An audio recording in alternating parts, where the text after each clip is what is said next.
Sering kalau kita mau beli earphone atau IM, headset, headphone, dan handsfree, kita akan bertanya atau melihat, ini spesifikasinya apa saja? Betul? Sebenarnya seberapa pentingkah spesifikasi pada sebuah earphone atau apapun teman-teman menyebutnya itu? Simak video ini sampai habis.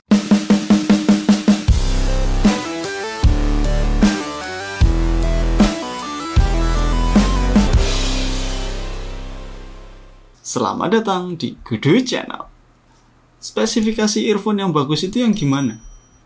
Spesifikasi earphone untuk main game itu bagusnya gimana? Spesifikasi headphone, headset untuk edit audio bagusnya gimana? Pertanyaan-pertanyaan ini sering banget muncul. Dan untuk menjawab pertanyaan ini sebenarnya gampang-gampang susah.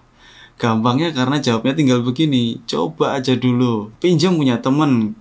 Atau kalau toko menyediakan tester, coba aja dulu. Susahnya adalah menentukan kenyamanan sebuah suara itu yang bagaimana. Karena setiap orang memiliki kenyamanan suara masing-masing, yaitu yang disebut sebagai selera. Jadi tidak ada nilai bagus atau jelek dari sebuah produk earphone jika dilihat dari spesifikasinya. Tapi, jika kita tidak melihat spesifikasi, ya gimana kita akan mengetahui kemampuan produk yang akan kita beli? Kadang-kadang ada juga produk yang dikhususkan untuk tujuan tertentu. Menurut para audiofil di berbagai forum yang saya ikuti, spesifikasi itu memberikan gambaran yang tidak komplit. Tapi, banyak audiofil yang mengatakan bahwa dari spek yang dituliskan, ada frekuensi range, impedance, sensitivitas, unit driver, jack, panjang kabel, dan sebagainya gitu. Yang paling sering diperhatikan oleh para audiofil adalah impedansinya. Kenapa hanya impedance? Karena nilai impedance ini menentukan apakah earphone tersebut bisa di-drive atau tidak pada player portable. Bahasa simpelnya adalah digunakan dengan selayaknya pada sebuah player portable atau nggak bisa gitu. Nah, player portable ini ya banyak seperti smartphone, MP3 player, dan banyak hal. Intinya yang pakai baterai dibawa kemana-mana gitu ya. Nah, nilai impedansi yang besar artinya kan tahanannya lebih besar. Artinya dia membutuhkan sebuah power lebih, input power yang lebih, yaitu menggunakan amplifier untuk menggunakannya dengan kemampuan yang sebenarnya. Saya kasih contoh. Kalau teman-teman beli sebuah earphone yang memiliki nilai impedansi yang besar, misalnya 64 ohm, atau bahkan 100, 200, 300, bahkan 600 ohm, dan teman-teman colokin gitu aja ke smartphone, ya teman-teman pasti akan menilai bahwa earphone ini suaranya kecil dan nggak enak sama sekali suaranya. Soalnya earphone itu membutuhkan sebuah amplifier untuk bekerja dengan selayaknya. Itu sudah banyak kok amplifier portable untuk smartphone. Nah, terus kenapa kalau hanya nilai impedansi yang diperhatikan, speknya harus ditulis semua?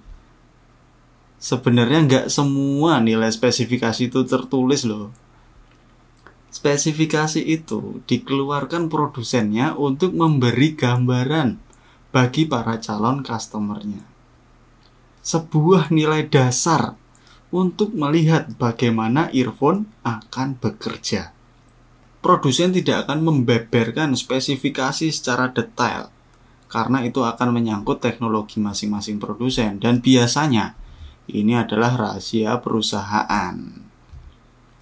Nah, poin paling penting adalah dalam menentukan sebuah kenyamanan audio di telinga kita, ya kita harus mencobanya sendiri atau mendengarkan pendapat orang lain mengenai produk yang teman-teman cari.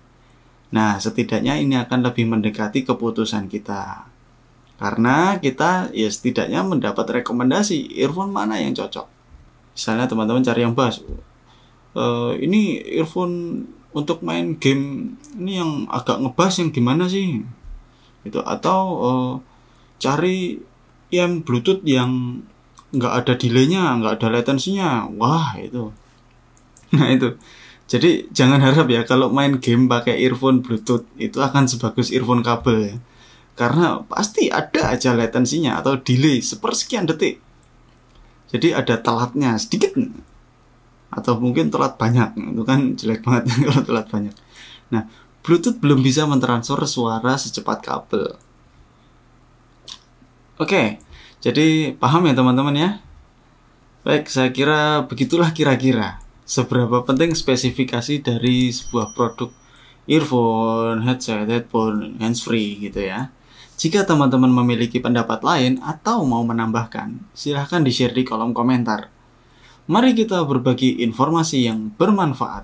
Sekian dari saya, sampai jumpa di video saya berikutnya. Salam Kudu Channel.